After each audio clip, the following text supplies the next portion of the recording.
I think that probably like almost the best market participants to go after is asset issuers, people that create ETFs, people that create assets. Everyone that sits between them and a person that buys those assets is not like people don't love having 1,000 middlemen between them and their customers. They might have to because of the market structure that they live in. Mm-hmm. And so I think that a unique value prop that we could offer to a TradFi, a TradFi player, if they're an asset issuer, would be like, hey, like we can cut out, the 1,000 companies that take fees on the people that ultimately buy your products, and ultimately lower cost for you and for your users. Quick shout out to today's sponsor, Katana. We'll hear more about Katana and their pre-deposit campaign later today. But for now, let's get into the episode. Hey everyone, quick disclaimer before we get into today's episode. Nothing said on Bell Curve is a recommendation to buy or sell securities or tokens. This podcast is for informational purposes only, and the views expressed by anyone on the show are solely our opinions, not financial advice. Our guests and I may hold positions in the companies, funds, or projects discussed. Good morning, everyone. How's it going, Hayden? Good to be here. Good. There is a lot of attention on crypto in the year of our Lord 2025.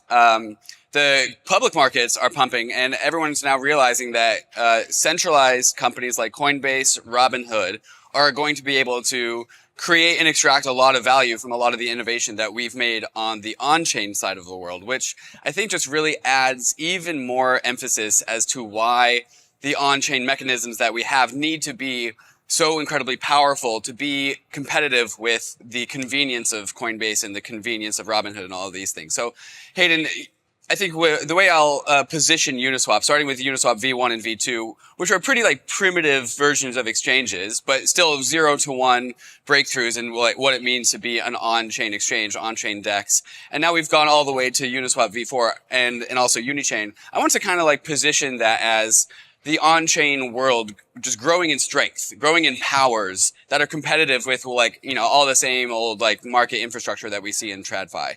And so how would you in this day and age kind of position Uniswap when we are looking at a lot of centralized companies gaining a lot of power in the TradFi world?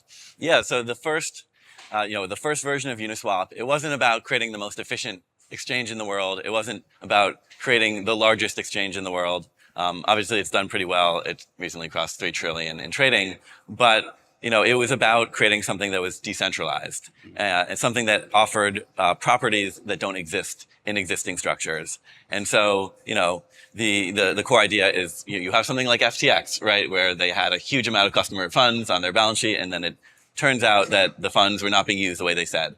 And I think the core value proposition of something like Uniswap is that how, you can prove it, not just with company audits, the way that it works in TradFi, but you can prove it with cryptography, and with math, and so, Uniswap, exists to provide something that is safer, that is more provable than existing systems. And I think that the earliest versions they were very primitive, but they still got early adoption because they offered something differentiated. A very good example is that centralized exchanges back in 2017, they had really onerous listing processes. They charged a ton of money for any asset that wanted to be listed, and people didn't want to pay that. And so when Uniswap came out, it provided a way for people to self-serve, create the market themselves. And, just opening, and I think a lot of the early, there's early, like the smartest people I knew in the beginning, were basically all said that Uniswap would never work.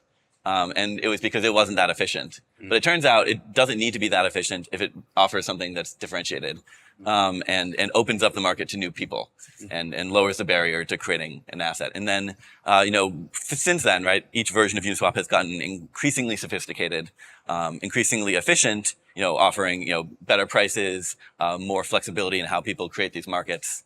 And that brings us through to today with Uniswap V4 and Unichain, which are just, all about that continued progression. Uniswap V4 opens up the market structure to many new different types of, configurations, essentially, that can be optimized for specific use cases. It turns out, when we were building Uniswap V3, right, we were constantly making trade-offs between this benefits one thing, this benefits another thing. Which do we choose, right? And I think that the answer with Uniswap v4 is actually let's let the market participants decide how they want to provide liquidity. And so we opened up this whole world of innovation. And then when it comes to things like Unichain, it's all just about continuing to progress the Ethereum scaling space, and do so in a way that is really well optimized and uses all the knowledge we've built. Right?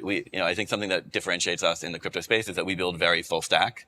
So a lot of crypto projects tend to pick like a very narrow sliver of the tech stack and say, this is what we're building. We're building a data layer. We're building an execution layer. We're building a smart contract, right? And I think that we found that what we're trying to build is the world's largest decentralized exchange, and that actually involves innovation at every layer of the tech stack. Mm-hmm. And so, with Unichain, part of what we're doing is we're taking all the pain points that we've experienced building on other chains. We're pouring them all into a single chain that we're focused on, and we hope that the innovations we bring there are brought back to the other places. Mm-hmm. And that includes basically very low block times. People who trade, they care about things happening quickly, and it's good for liquidity providers, it's good for traders. And then we're bringing better decentralization guarantees because we think that's an incredibly important aspect of the space and part of what differentiates it. And so these are the types of things that we're bringing to the table. This episode is sponsored by Katana. If your assets are sitting idly, they're dead. Katana is built from the ground up to bring your bags back to life. Be early to Katana by joining the pre-deposit campaign before mainnet opens at the end of this month. Follow the link in today's show notes to get started. As always, investments in blockchain technology involve risk, terms, and conditions apply. Do your own research. I'm going to keep on positioning Uniswap against things like Coinbase, like Robinhood, because I think if ultimately Coinbase, Robinhood, centralized companies come to embody all the properties that crypto has, then it feels like we built all of the valuable things, but then they were able to monetize it. And so one thing that I want to lean into is exactly what you just finished off with. Is Uniswap is building full stack stuff. You guys are building layer 1 exchanges, layer 1 applications, building a layer 2 to be a little bit more expressive with what you can do, the data layer, all of the things. So you can integrate them into a better product. And that's kind of fitting with what we have seen success in crypto look like over the last, I think 18 months, is people realize there has been a trend shift away from chains and towards applications, towards products, which is finally good for crypto. Finally, users are preferring products, and no chain can really launch without having a very sophisticated product being built on it in a first party way or some sort of product that the market doesn't have elsewhere. So this is what I see Unichain doing, is you guys are using your full stack expertise. You are building out a product suite that is not just a product suite in the same sense that Coinbase, again, Robinhood has these product suites, but it's also a platform at the same time. It's a platform for other product suites. So maybe you can juxtapose the nature of the Unichain, Uniswap product suite with what we would be able to find in TradFi, and how you guys are building this to just be market competitive.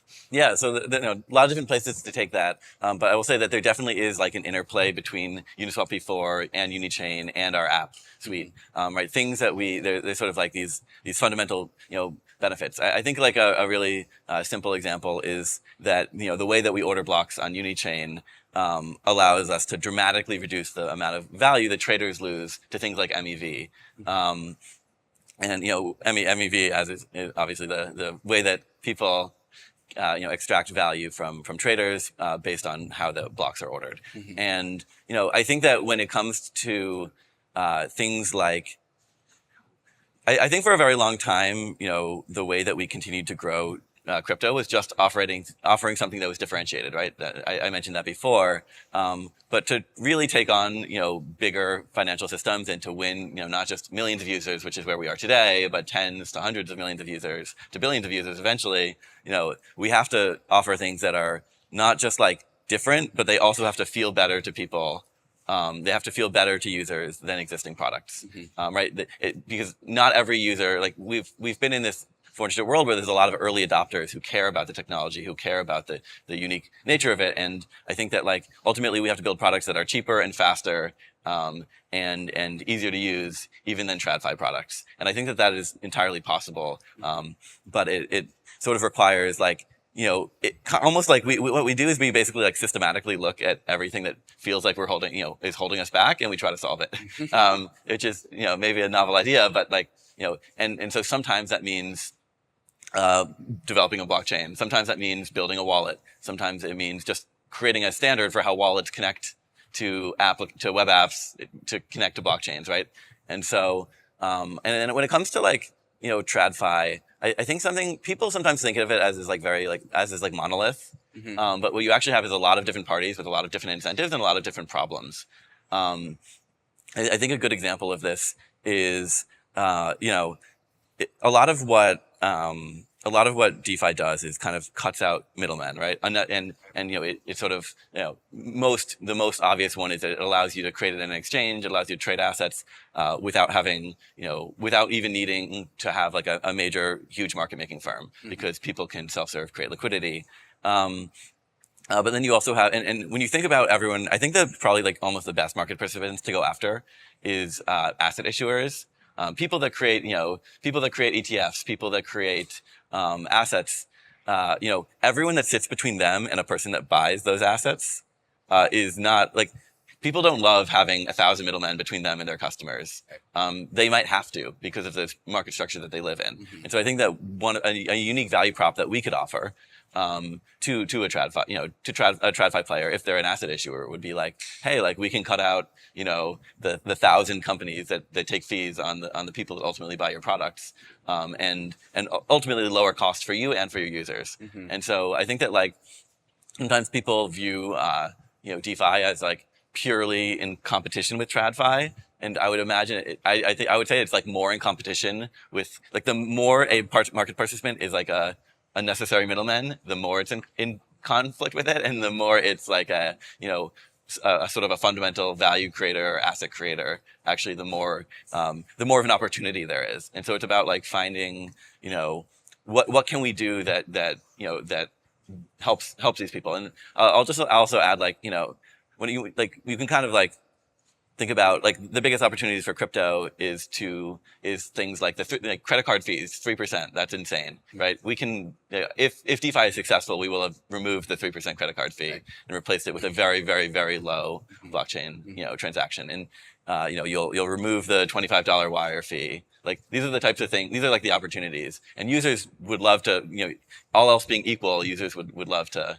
pay lower fees, I'd say. Shout out to today's sponsor, Katana. Katana is a DeFi-first chain built for deep liquidity and high yield. No empty emissions, just real yield and sequencer fees routed back to DeFi users. Incubated by Polygon Labs and GSR, Katana is launching with notable ecosystem of primitives, assets, and partners like Morpho, Chainlink, and more. Be early to Katana by joining the pre-deposit campaign before mainnet opens at the end of this month. Follow the link in today's show notes to get started. This episode is sponsored by Citrea. Citrea is the first zero-knowledge rollup to enhance the capabilities of Bitcoin blockspace, enabling Bitcoin applications and unlocking Bitcoin's full potential as a programmable financial platform.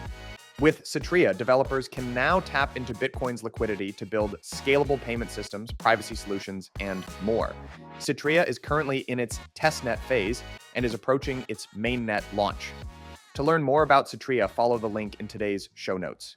As always, investments in blockchain technology involve risk, terms, and conditions apply. Do your own research. I've got an idea that I want you to check me on, because I don't know how grounded in reality it is, but it's an idea that I've been tumbling around in my head. And there's this, all blockchains have MEV. Some blockchains have more sophisticated MEV supply chains that just leak less value for their users, and some blockchains are still kind of more primitive in their supply chain of MEV extraction. Unichain with TEEs, I'm pretty sure is on the frontier of the most sophisticated MEV minimization mechanisms that we have on the market today. And at the same time, we have TradFi looking at all of these different chains, looking at them as vendors, being like, where do I want to deploy my assets? Where does BlackRock want to deploy the Biddle Fund? Where does Franklin Templeton want to deploy their tokens? Or where does, some off-chain centralized institution want to do their business? And there are very strict, we don't call it MEV in TradFi, but like MEV laws in TradFi, no sandwich attacks, no sandwiching, all this sort of things. And so my thought is that all of the investment that Unichain has made into hyper optimized order execution, where TradFi, when they make a trade, they retain as many bips as possible. It's going to be an attractive place for them to actually land their orders and do execution. Where on other blockchains, where it's a little bit more of a Wild West, there's very high slippage and very just unbridled MEV. There's a notion of lack of compliance on those chains simply because the MEV infrastructure isn't there. Is that something that you think about when you build out the Unichain infrastructure? And are you also talking to, ask the issuers, deployers, or traders about what it would be like to get TradFi onto Unichain? Yeah, I think the way that I would put it, I like mostly agree with what you're saying. I think, but the way I would frame it in the way that we got there is not like, we should do this because it's more legal in a TradFi context. It's like because it's better for users. And I think that there's a correlation between what's better for users and what's legal. Yeah, for sure there is. But the way that we got there is more the latter. And it's just worth noting because obviously because like I think that one thing that has happened that I think is like, because a lot of the projects are not built with like end user applications in mind. Like when we're designing, Unichain, we're thinking about Uniswap, the application, and Uniswap and the users in our product. And so it informs our decisions. And so we're thinking from their perspective, and that leads to kind of those same outcomes, right? Mm-hmm. It leads to like, people don't want people, extracting value from their trading. Right. People want to have like kind of strong guarantees about the platform they're using and that it's sort of acting in their best interest. And so, a lot of what we're doing is, but it does have the indirect benefit of, I do think that makes it's not just attractive to retail users or users of our app. It is also attractive, I think, to larger players as well. If this is a new internet, imagine if you could imagine almost like in an internet context, like what MEV is. Like, imagine you had like AWS trying to like play poker games against, an internet poker website, and like the AWS operators are like inserting themselves. Like, it would be crazy, right? And so like, I think that like MEV is not a good business model. I think it's a good thing I don't think that like if the business model is extracting MEV, I don't think that's like a very good business model in the long run, because I don't think that's attractive to market participants. So I think that like our goal is but it is a fundamental property. And I will say it exists in TradFi too, right? Like, a thing that we talk about, actually one thing I can do here is tie some of the recent innovations in MEV to like a TradFi problem, which is, one of the biggest problems with like the 9 to 5 trading hours or whatever it is, the discontinuous trading hours of TradFi. Why do people have it? They have it because they want to go home because their system isn't automated, and so they want to be able to go home and turn off their phone. Mm-hmm. And one of the biggest problems with it is that a discontinuation in the market means the first person to get an order through when the market opens, using these high frequency rails, will basically extract a lot of MEV, right? The first person to get an order through makes a lot of money, and everyone else doesn't. If you had a discontinuous market, we could actually use, one of the core like ways that we're combining Unichain and Uniswap v4. Unichain is using this block building mechanism that uses TEEs to order transactions in a very fair, provable priority auction. By kind of ordering transactions according to priority, we can start to use them in our trading formats. To basically, for example, like imagine you have a Uniswap pool, right? Most Uniswap pools today have a fixed fee for liquidity providers, and then people are arbitraging their pool against the market all the time. Mm-hmm. And you have then with Uniswap v4, we added these hooks, and hooks give you the ability to customize fees based on various things. And when we actually created Uniswap v4, we were imagining probably volatility-based fees were the most interesting custom fee hook. Now it's not even close to our favorite one. My favorite one is now, because they got more interesting. Yeah, because and that's one of the part of the point of v4 was to create this design space where we don't have to rebuild the entire thing each time we come up with a better idea. And then we learned that if we could actually set the fee as a function of priority fee. Which, the priority fee in some ways is basically the amount someone's willing to pay to move it up in a block is kind of basically equal to the MEV that transaction generates. Mm-hmm. And so if liquidity providers and normally the problem liquidity providers have is that they have to pre-commit to their strategies, and then all the MEV searchers that are trading against them have more up-to-date information. But when you basically make that priority fee available to the smart contract, so you can have a hook that sets the fee as a function of priority fee, the priority fee is kind of determined out of a fair auction between liquidity providers, between all the different MEV searchers to build the block. That can then be sent to the smart contract, which can then factor that into the price. And so in some ways, liquidity providers get the last say in how they want to price their liquidity as a function of the amount of MEV they're creating.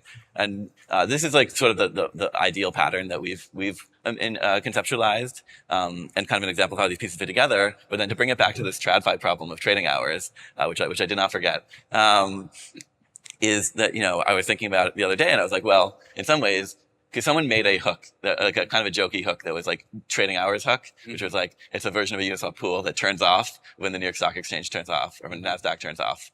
And I was like, well, the big problem is the MEV, maybe there's some, but then you could actually add a priority fee, tax to the first trade after the trading hours. And then essentially that would rebate to the liquidity provider, to the LPs. And so even in like TradFi, you could do the equivalent of an MEV auction at the beginning of the first trade when trading hours open, and rebate that to the order book. And that would be like a way to like make the market more efficient and have less money go to whoever has like the fastest microwave tower connection, or has co-located their trading infrastructure in the same building. And so those are the types of innovations like every day we're like thinking about how to make markets better, and we're playing in like a much wider open sandbox of experimentation, where like TradFi has such constrained rules and such constrained systems, and so much that has been built around it, that they don't really have the ability to like innovate in this way, and sort of solve their own problems. And so one last question, because we got 1 minute left. There's this notion of a financial super app that is being built. This is already like pretty common, I understand, in China, and now inside of the United States, we are seeing Coinbase, again, Robinhood, financial super apps emerge that they can just do all of your finance all at once. Uniswap, Uniswap Wallet, your guys' app, obviously is constrained because you guys are not a bank. You guys can't like do on-ramping, all that kind of stuff. You have to go after third-party service providers for some of that. But talk to me about the future of the Uniswap wallet. Yeah, I think that one place these super apps come from is sort of a recognition that finance is becoming a little bit more social, right? Like the internet, made a lot of things more social, and I think that like crypto and decentralized finance is a trend in that direction, where like it's money on the internet, and so there's inherently these like bigger communities that exist around things. And I'd say that that's sort of a trend I can expect to continue with the Uniswap app. Our core focus right now is just to basically really make it the best place to find and trade assets, but I think that like from there, as we sort of continue to grow in that, I think I definitely see bringing it to wider audiences for more use cases. I think that like much like with our chain, we're building it around this core use case of trading. These same things that we've innovated there can apply and can be brought to other use cases, and so I expect the same across our full product suite. Cool. Amazing. That's all the time we have. Hayden, thank you so much. Yeah, thank you for having me.